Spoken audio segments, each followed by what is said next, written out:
Happy Monday morning, ladies and gentlemen of the Scribe Tribe, and welcome back to another episode of Galactically Challenged.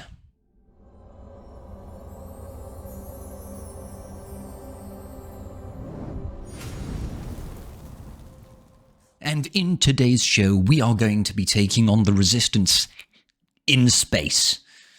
Amazing, I love me some fleet galactic challenges. Today's modifiers, last stand. Whenever a ship's protection reaches 0%, yes, when they reach 0%, they gain retribution for one turn. And whenever they fall below 50% health, they gain defense up.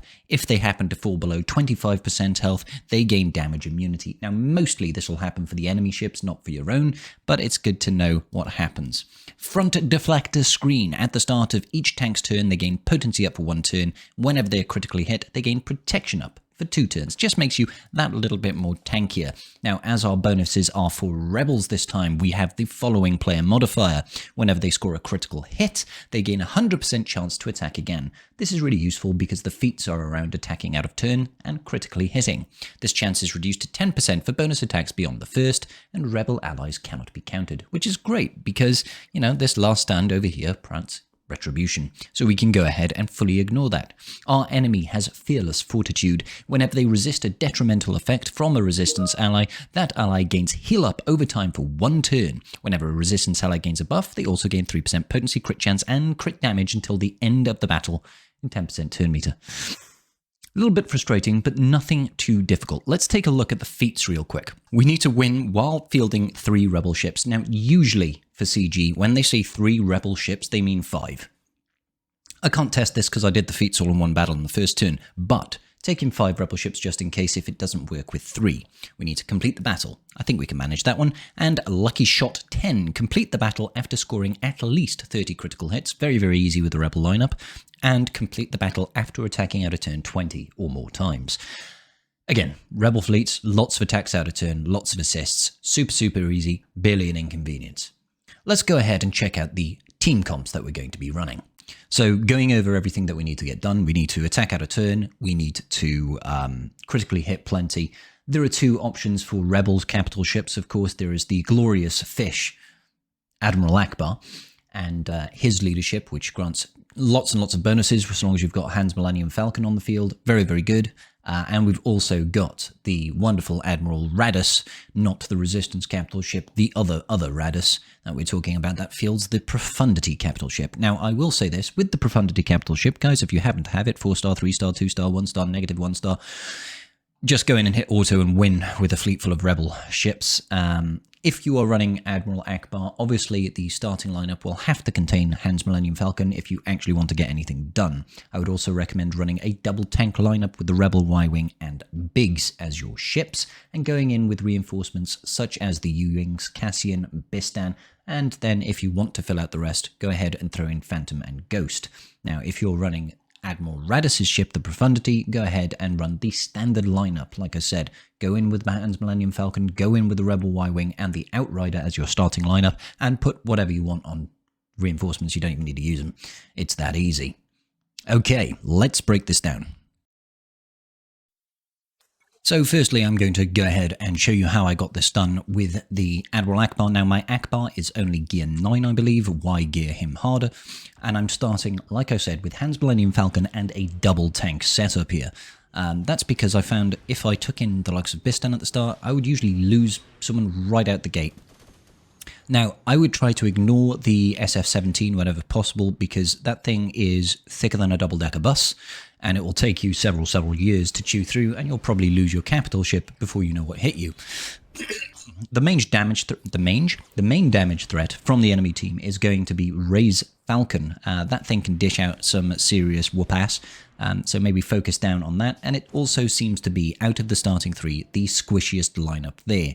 So go ahead and head straight for that. Now, you don't even have to cognitively think about trying to get the attacks out of turn and the critical hits. They will happen completely organically. For some reason, this particular lineup of Resistance has got a bunch of rebels as its ally ships. You can expect to see the Rebel Y-Wing, the Rebel Y-Wing reinforce, and then Hans Millennium Falcon reinforce, followed by usually Poe Dameron's ship. Once you've taken out the Millennium Falcon, go ahead and focus on Resistance Pilot, not because it is a particular threat, but because there's no point targeting either of the tanks unless you absolutely have to.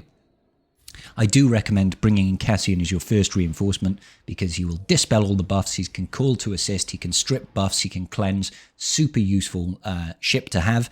Doesn't even need to be particularly well geared in order to get some use out of him. Excuse me. So the aim of the game mostly now is to try and maintain your ship's health, maintain your tanks there, keep your numbers up, and deal with the enemy fleet one at a time. Like I said, you really want to be trying to focus down the resistance ships, but for some reason I decided to go on a bit of a hellbent spree trying to take out their second tank. If you have an opportunity to remove the foresight that you see on Resistance Pilot, please do so, because that will delay how quickly the enemy capital ship gets the ultimate, and you don't want to lose your Radus unless you are comfortably winning the battle. So we've taken out the enemy Rebel Y-Wing, and I'm reinforcing with Bistan. I'm bringing Bistan in because he has got such good damage output for the Rebel ships, as well as being able to pass additional TM. Throwing that target lock on there is super useful as well, keeps your bigs alive. So, once we're in this position here, we've just got the Resistance Pilot and Rose Tico's SF-17 that she's, flying, her sister's ship. It doesn't make sense. I don't think it has to, guys. Yeah, the aim of the game is still to just focus down that Resistance Pilot. They've brought in their Hans Millennium Falcon because apparently one Falcon is not enough. They must have two.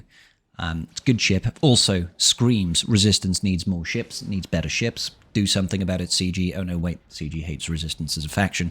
I don't think it's going to happen.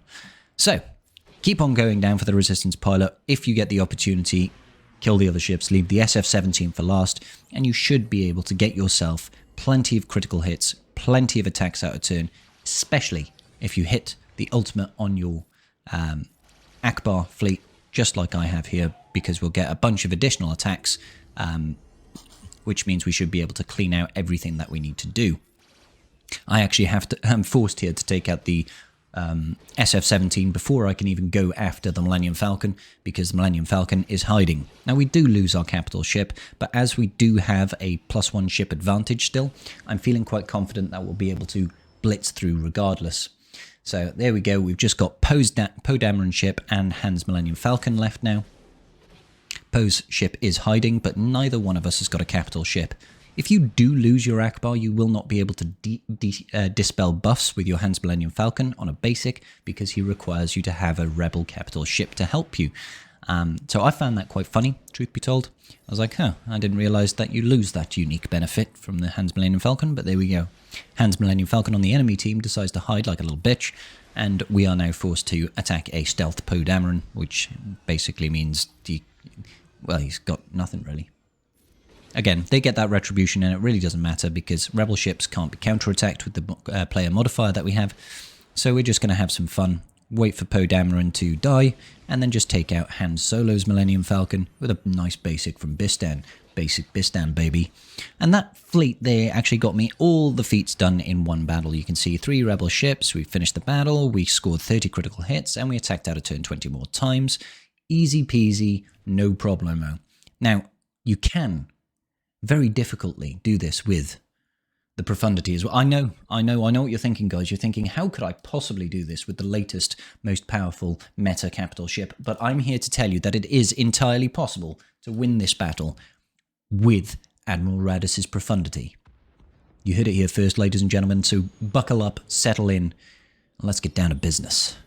Coming in with a standard comp here. Yes, we have got Hans Millennium Falcon. Apparently we're going into a bit of a Welsh accent here now, boys, so all you have to do, is you do the mass assist here on the SF-17. You like to go a little bit ham on it, you're like, oi, mush, go on, get out of the way.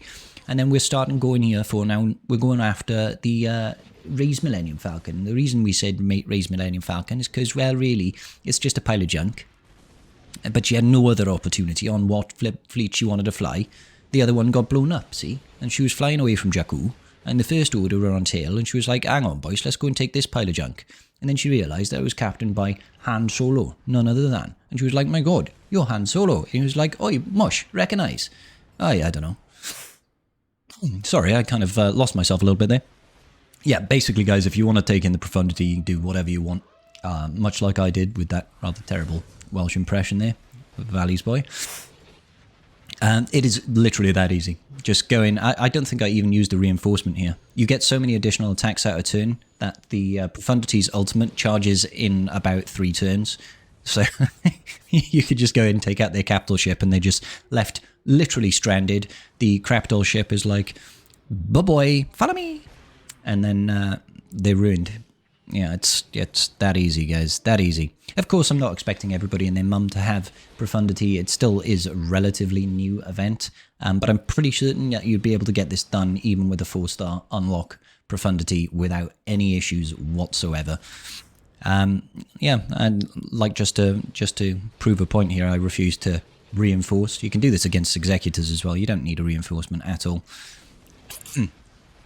It's just that easy. It's just that easy. And you'd probably still get all the attacks out of turn as well. Maybe if you sort of calmed it down and didn't do quite as many attacks as I did, maybe give them an opportunity to actually reinforce and stuff like that, to give yourself a better chance at getting all the attacks in, all the assists, all the crits. It's probably a wise idea. But yeah, I'd say that about does it for this particular episode of Galactically Challenged. I hope this video was useful to you. If you do consider, do hit like, do subscribe to your boy scribe, and I will see you all in the next video. Peace. Just giving a quick shout out to my patrons. I appreciate each and every single one of you, and without your support, I wouldn't be doing this today. Thanks so much.